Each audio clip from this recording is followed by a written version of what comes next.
Jalqaba isinillee hin komadhu garuu viidiyoo kiyya kan ilaalaa ganama 3,000 7,800 9,10 garuu laayikii 500 300 takka fa'aa waliin dabarbu yoo dandeessan laayikii godhaan laayikiin jajjabinuma namaa ta'a laayikii gochuu hin dagatu yoo isinitti tole yoo isinitti hin tolle immoo rakkoo hin qabu asumaan namoonni seenaa gurguddaa qabdan maaliif seenaa keenya keessaa hambiste warri naan jettan asumaan dhiifama isiniin jechuu barbaada warri keessaa hambisaa ture beekaadha warri ganaa ergachuuf jirtan immoo yuutuubii gammachiis tashoomee kan jedhu ni beektanii isarratti argachuu dandeessanii sababiin isaa inni dhiira waan ta'eef sirriitti irraa isinii haasa'uu danda'a beekaan keessaa hambisaa ture seenaa amma haasa'uuf deemullee keessaa hambisaa jechuudha kanaafuu namoonni yuutuub gammachiis tashoomee kajoo namni wallaaltan hin jirtanii isarratti ergachuu dandeessu jechuudha seenaa keessan sababiin isaa yookaan doktora wayii yookaas immoo warra dhiira akkasiirra haasa'uun tola malee xiqqoo natti ulfaate jechuudha seenaa gurguddaa warra akkasii warra qabdan natti hin erginan dhiifama asumarraa isinii jechuu barbaada maaliif xiqqoo baalagummaa waan daanga darbe seenaa har'aafaa keessaafuu tambileelii gubbaa irra isinii kaa'aa malee afaaniin hunda isaa hin haasa'u kanaafuu asumaan dhiifama narraa ta'a warri baay'een keessa maa seenaa koorraa hambistee maaliidha warri naan jettani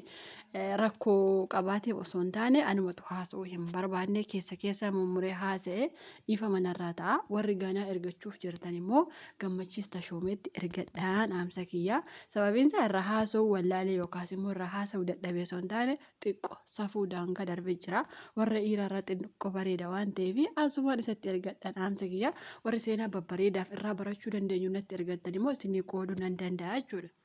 Itti fayyadamni isaa farda malee nama jettanii waan hin yaadneef waggaa dheeraa biyya kana keessa turus haa ta'u malee ani biyyatti haadha ijoollee 3 waan ta'eef rakkoon adda addaa biyyaa na baasus mana madaamii koo keessatti wanti na mudate waan guddaa waan ta'eef inni osoo abbaa manaa madaamii ta'ee jiru waan kana ergi waliin jalqabee naannoo waggaa baay'ee ta'uu baatus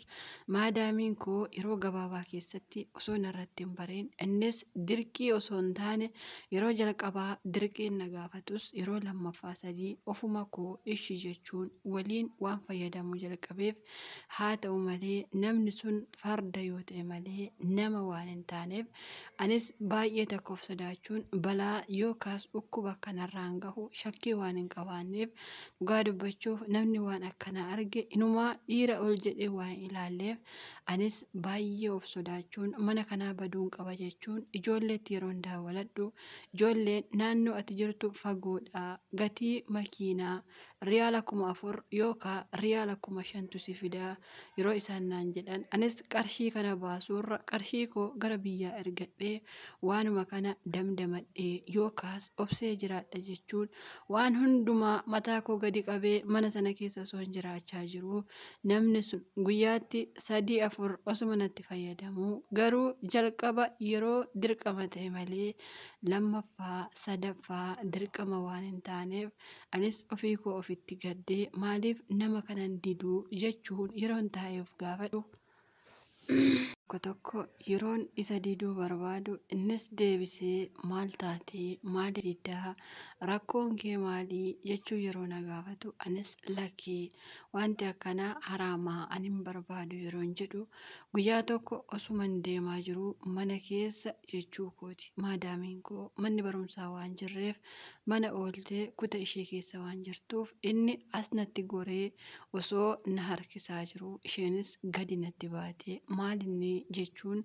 innis sarraatanyaan kee baalageedhaa harkana qabdee yookaas uffata kootti rarraate jechuun yeroo inni maadaamii kootti himu isheenis kuta kootti ol nagashitee na cafaqxee na reebdee lubbuu koo haga na keessaa baastutti dhugaa dubbachuuf agartuu ija koo keessaa baasuuf albee fudhattee bakka isheen nan kukkunnan jiru fuula kiyya kanaa fi morma koo na muruuf waan isheen hin goonen jiru anis harka koo ija koo irraa deeffachuuf jecha harka yeroo ofirra qabu isheenis na murtee waan hundumaa argin irratti raawwattee booda abbaan manaa ishees poolisii natti waamuun manuma sana keessatti poolisiin dhufee maal rakkattee rakkoo maali jedhee yeroo gaafatu abbaan manaas isheen baalageedha osoon mana keessa deemuu maali sarraatanyaan akkasii jechuun yeroo poolisiitti himu poolisiinis reebbitii maadaamii koo irratti kuffisee nagarafee saalonii keessatti wanti ilmi namaa agarre argina agarsiisee booda harka koo duubatti na hidhee makiinarraa na darbee Innis ergi poolisiin qabee mana hidhaatti na darbees qaamni koo baay'ee waan na dhukkubeef maadaamiin koo albeetiin harkas xiqqoo waan na murteef nyaata koo yookaas ija koo gaarraa ija koo na keessaa baasuuf albeetiin yeroo isheen natti fiigdu anis harkaan ofirratti qabuun qaamni koo baay'ee waan miidhameef poolisiinis baay'ee waan na reebeef ergan mana hidhaatti darbamee booda naannoo baatii sadii yookaas ji'a sadii erga hidhamee booda gara biyyaatti galee biyyattis yeroon galu maatiin koo qarshii eessa dhaqatte jechuun ani garuu qarshii sinumatti ergaa ture baatii sadii malee maaliin hanqisee isumayyuu mana hidhaan ture yeroon jedhu rakkoon kee maalii ijoollee guddisan jennee yookaas hojiin natti ulfaatan jennee dura onaa ta'e jettee maal rakkannaan mana hidhaa darbamte jechuun hinumaa rabbitu natti kaaseera ta'een beeku abbaan koos harmeen koos hinumaa ati maal goote dhufte biyya sanaa jechuun na hifatanii ati ala keenya miti mana kanaa badii jechuun yeroo abbaan koo mana sana na ari'u haati koo gara alaati waan taateef mana magaala wayii tokko naa kireessitee anis achi taa'ee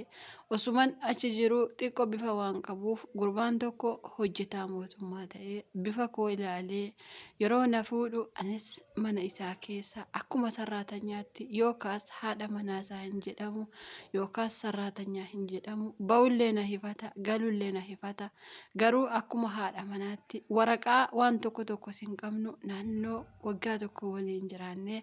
innis nama maseena mucaa hin qabaanne ani maattan godhaa narraa bahi jechuun yeroo inni manaa na ari'u anis harmee kootti daawwadhee namichi mana isaatti na fudhate amma na ari'ee jira yeroo isheetiin jedhu isheenis deebistee maarree sitti beeraa namni nama fuudhu akkana osoo hin taane gaa'ila sirriitti godhataa kuni siif hin ta'u mana siif kireessa jechuun haati nama dadhabdu mitiiree mi'aanis oksitee waan hundumaa oksitee mana kiraayitti nagashitee booda anis otuma achi keessa jiru ijoollee biyya arabaa keessaa mucayyoo akkaan jaaladhu tokko biyyuma arabaa keessa waan jirtuuf isheenis piroosesii hundaan sii fixaa kootu bakkan hojjedhu jettee isheen abbaa manaa biyya sana keessaa waan qabduuf abbaan manaa ishee makiinaa oofa isheen garuu ji'a tokkottis ji'a lamattis ijaazaa yookaas mana boqonnaa baatee haa ta'u malee naa sirreessitee naannoo ji'a lamaa toon guutiin ofitti na fudhattee abbaa manaa ishee bira abbaa manaa ishee dhiiftee hojii waan ooltuuf anis erga mana arabaa hojii seenee booda mana sana keessaa hojiin siif hin ta'u kottu yoo baatee mana koo teessaa rama lamaan hojjechuu dandeessa ati nyaata waan hojjettuuf waan hundumaas waan beektuuf jechuun mana arabaa sanaas akkan baduuf kanaaf ergitee haa ta'u malee mana sana argin badee booda mana ishee taa'ee isheen hojii oolti ji'a lamatti faa'ufti anaafis akkuma carraa ta'e hojii wayina argitee garuu hariiroo abbaa manaa ishee fi ana gidduutti uumamaa dhufe jaalala hedduu yookaas akkaan namatti tolu waan ta'eef abbaan manaa ishees osoo guyyaan boqonnaa yookaas ji'an guutiin kootu bahii jechuun na waammatee fedhii waan barbaanne hundumaa ergi walitti baanee booda abbaan manaa ishees deebisee ati nama miti moo maaltu sitti fayyadamaa tureera qaamni kee kuni maalii ati fardarraa malee namarraa hin uumamne jechuun dhugaa dubbachuuf itti fayyadamaan dure akkuma fardaa waan ta'eef innis deebisee ati farda jechuun yeroo naqeequ anis baay'ee tokko of jibbee duraan inni fuuluma koo ilaaleen na jaallate malee qaama koo waa hin agarreef garuu ati nama hin taatu namas mitii eessa turteetta jechuun yeroo inni na arrabsuu jalqabu anis mana sanaa bahee mana sana akkan bahuu qabu haadha manaa isaatti himee anis bakka biraa deemaa isin biraa hojjechuun barbaadu jedhee isheenis maal taatee maaltu si jibbee abbaa manaa kootu waa sitti dubbatee moo jettee washakkattus anis lakki hin barbaadu jedhee yeroo ishee biraa deemu isheenis homaa rakkoon qabu bakka feete deemuu dandeessa jechuun abbaan manaa ishee dhugaa dubbachuuf akka fuula keef osoo ati bareeddee insi fuudha jechuun yeroo hundaa ammallee waan natti himuuf ani garuu inni na dhiisus ammallee baay'ee waan isa jaalachaa jiruuf haa ta'u malee isheen biyyaallee na fiddee rakkoo koo hundaa na baastee dhugaa dubbachuuf waan isheen naangoon hin jiru keessumaa bara kana keessa biyya nama galee qarshii dhabee malee namni biyya arabaa si fiduu jechuun baay'ee guddaa waan ta'eef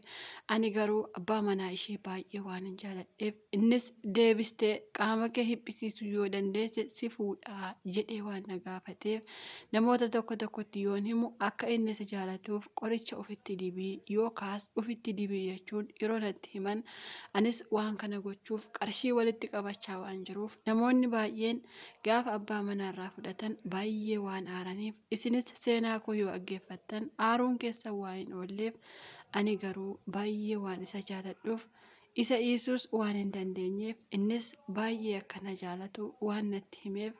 haa ta'u malee carraan yeroo duraatiif adda nu baastuuf ammas waan godhee isatti ofitti deebisuu yaalii adda addaa waan hin gochaa jiruuf akka amantii keessatti rabbi si haa gargaaru akka isa fudhattu jechuun amantaa keessan hundaan na bira dhaabbadhaa jechaa haa ta'u malee tarii maaf irraa fudhattaa jechuun keessaniin oolu yeroo jalqabaaf jaalalli isarraa waan na qabeef isheen garuu dhugaa dubbachuuf biyya kana keessaa obboleettii takkallee hin qabdu isuma bichaa amantee qarshiillee isuma irratti waan argituuf walitti qabatanii biyyatti waan argataniif har'a garuu innis baay'ee na jaalata anis baay'ee isa jaaladha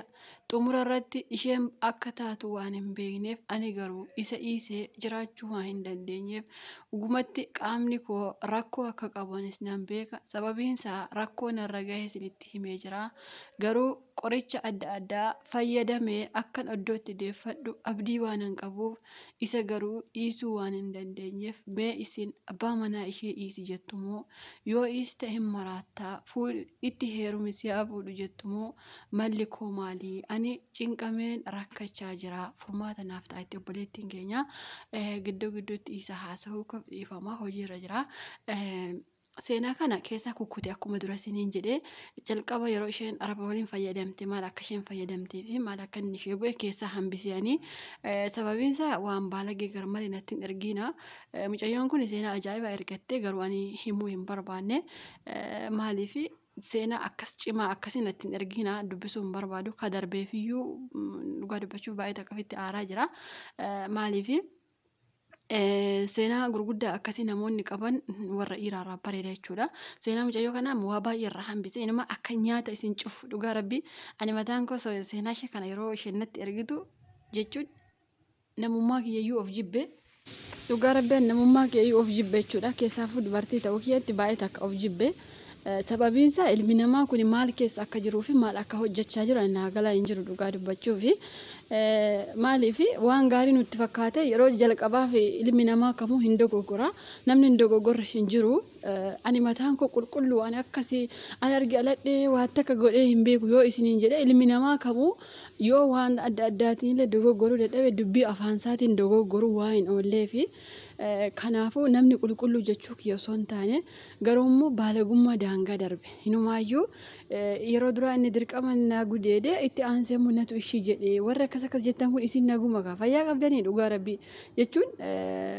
kan jalqabaa isinitti hin aaramu garuu immoo kan lammaffaa sadaffaa kana irratti baay'ee takka nama aarsanii ooga inni itti aanu abbaa manaa isheerraa fudhaa itti akka yaada kiyyaatti yaada kiyya siif qooda hordoftoonni kiyyaalee yaada isaanii siif haa qoodanii an akka yaada kiyyaatti osoo abbaa manaa ishee dhiiste baay'ee gaariidha jedha sababiin isaa ahi tokkoffaa nama biyya galee abbaan illee si jibbee haati illee si jibbee qarshii abdee waa ittiin biyya arabaatti deebitu abdee isheen deebiste biyya arabaa kanatti si deebiste akka of jirtu si goote ati immoo ishee jala deebite ganuu hin qabdu jechuudha maaliif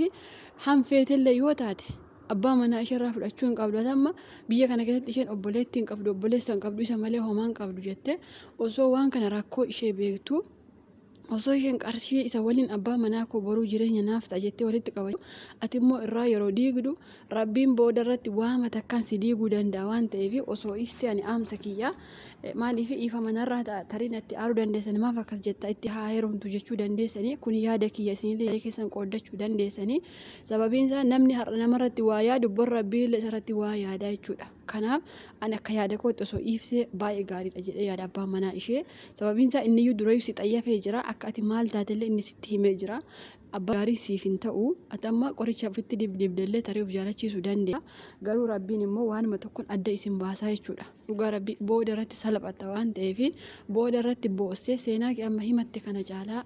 himachuuf waan teessuufi ani soo iifte waan gaariidha jedhee yaada yaa obboleettii kiyya maaliif dhiirri kumaatamaa waan jiru keetii hin ganiini